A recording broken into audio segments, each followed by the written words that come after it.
And in the hardest-hit neighborhoods of Detroit, 1,300 volunteers are coming together to clean up one block at a time. How many of you all are here for your first DP Day? Make some noise! There's 1,300 people here today, and I just want to thank you all so much. Detroit Partnership Day is a one-time-a-year event. It started as a group of students from the University of Michigan that wanted to get people volunteering in Detroit. Every year it's grown since then. We had 29 different partner organizations throughout the city. We really appreciate you being here with us. So I'd like to invite Chaz Miller from Artist Village. Welcome, welcome, welcome. Listen, y'all, nothing can grow in a crappy environment. Blight, the abandoned houses, is a form of child abuse. In order for our children to grow up, to be well-balanced spiritually, mentally, and physically, we need to create an environment for them to grow in. And that's what art, community cleanup, coming together is all about, creating a better environment which stimulates people to want to live in Detroit. And you all are part of that, so let's give yourself a big hand. And thank you very, very much. From students to local celebrities, the volunteers are here to demonstrate pride in Detroit and to confront the work of rebuilding. I'm cruising down Woodward drinking Faygo Pop. I'm in Detroit City, got that eye of a tiger, heart of a lion, big red wings, you can see when I'm flying. We're not average Joes, Lewis, and Dumars. We got auto shows, Cobalt, and new cars. I chill at Greektown, Grants, MGM, home of Motown, Mathis, Eminem, City of Gold, word to Herringbone. Detroit stamp on my cap, 5, 6, 7 mile 8. The city is great like the Michigan Lake. Spring, summer, fall, really cold winters. DP Day covers 29 different sites around the city, all in desperate need of attention. We're in Brightmoor, demolishing some abandoned houses. Detroit's population has decreased 25% from when it was a few years ago. So as people keep leaving, they just keep abandoning them. And it's definitely not safe for the kids in the neighborhood. Today, almost 30% of Detroit's houses are vacant. The city intends to have 10,000 of them demolished in the next 2 years. All right, nobody's allowed to get hurt, injured, or maimed. 1, 2, 3, go. Watch out. Party time. Detroit! Yeah, let's go. Take it apart. It's going down. Island, chili fries, coney. New to a few, but most people know me. Hey, ho, we run the city like homie. Coming up. There's about 1,000 houses in this neighborhood alone that need to be boarded up. People dragging young girls in there, raping them. Nothing good ever happens in an abandoned house. And Veronica heads out into the cold with her first lot of coats. Hi, nice to meet you. I know them mad with you too.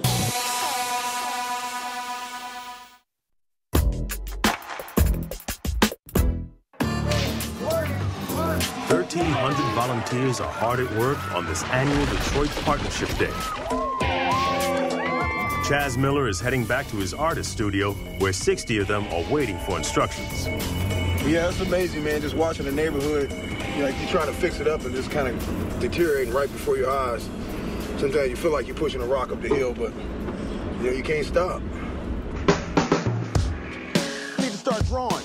So I need that table, but if you guys set up another table, that'll be sweet. Yeah, I'm just gonna draw a couple. In just one day, the volunteers can't get to all the buildings that need to be demolished. But Chaz has another plan. I painted billboards for about 7 years. And when I got back to Detroit, I just couldn't believe how blighted it was. There's about 1,000 houses in this neighborhood alone that need to be boarded up. People dragging young girls in there, raping them, doing drugs, burning them down, whatever. Nothing good ever happens in an abandoned house. The Butterfly started about 3 years ago out of need to beautify and also to make the community safe.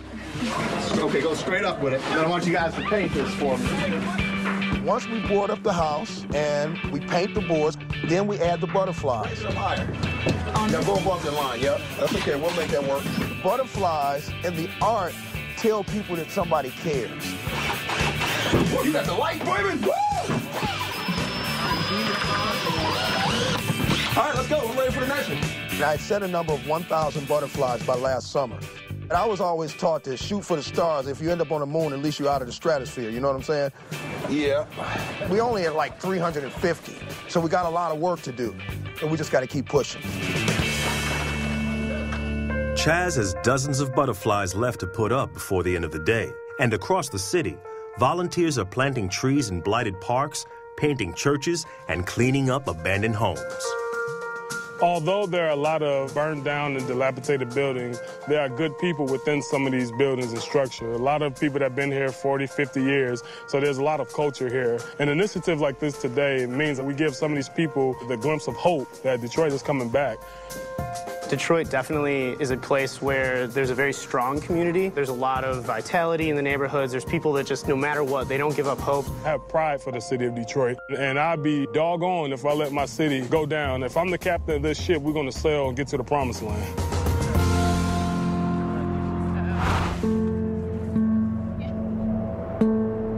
After weeks of work, Veronica Scott is finally ready to bring her coach to the homeless of Detroit. She's now partnered with a local shelter.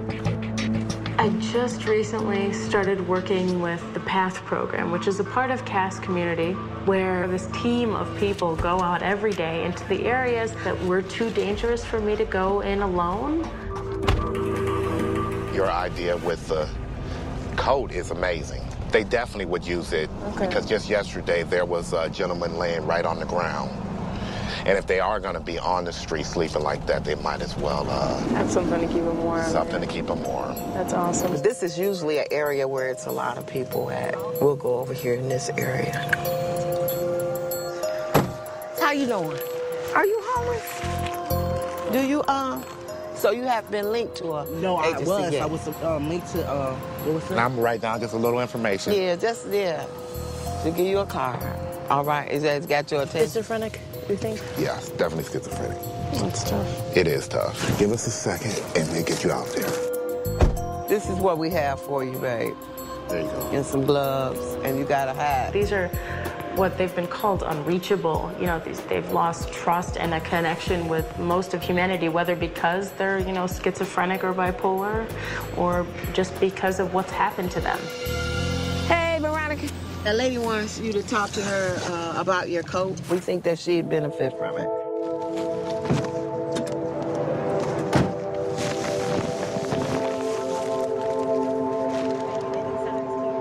Yeah. It's all right then. So here's Veronica. Nice to meet you. My name's Veronica. Did they tell you anything about this? It's kind of like self-heated.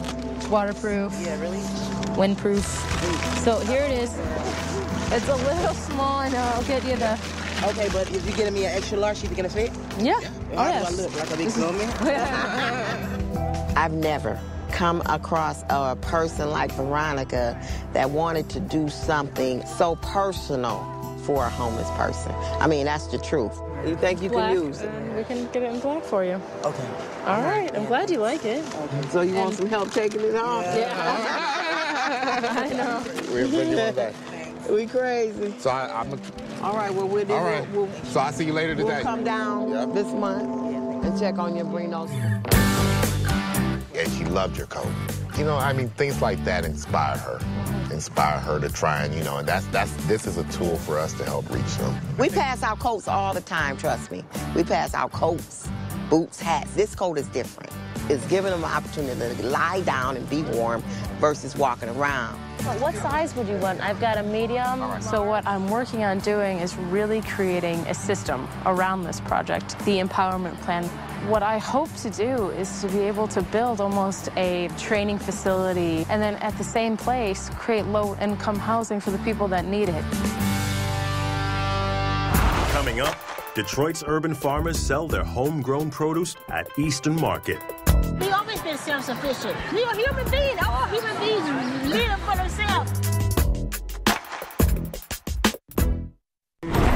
There ain't nowhere quite like home. There ain't nowhere quite like home. There ain't nowhere quite like home. There ain't nowhere quite like home. There ain't nowhere quite like home.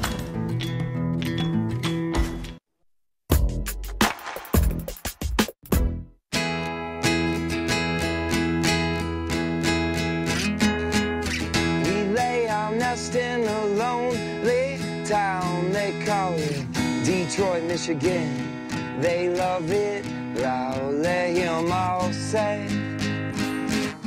Unless you're invited upstairs Where are you, man? Come on, let's go. Boy, are we late. Edith has found a way of expanding her garden enterprise. With the help of her grandson, Manny, she picks the best of her harvest to sell at Eastern Market. Everything in the front is edible, like the gooseberries, the cherries, the strawberries, and the apple tree, and the kale, and pick some garlics. And try not to let them drop on you, because if the juice drop on you like this, you won't smell like garlic. We lay our nest in a lonely town. They call it Detroit, Michigan. They love it loud. Let him all say.